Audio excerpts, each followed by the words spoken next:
activité, c'est d'être chef de projet IT, donc dans l'informatique.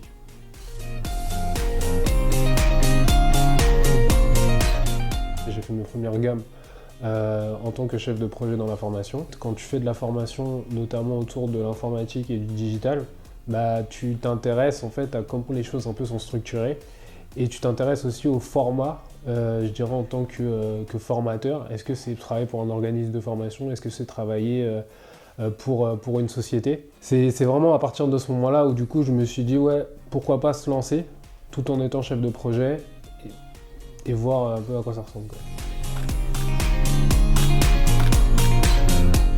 Je pense que ce qui est intéressant en fait autour du freelance, c'est de pouvoir avoir la possibilité de travailler avec des personnes dont tu as la même philosophie ou tu as la même, je dirais, les mêmes attirances entre guillemets professionnelles. Quand tu travailles dans le milieu du salariat, tu vas plus subir des conditions de travail. Le deuxième aspect, c'est l'aspect financier.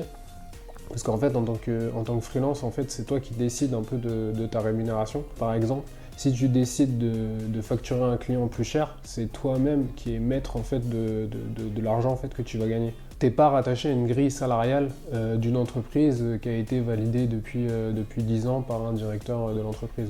Et je pense que la troisième raison qui font que je suis freelance, c'est d'avoir en fait la liberté de passer plus de temps avec ta famille ou les projets que tu veux développer à côté en fait.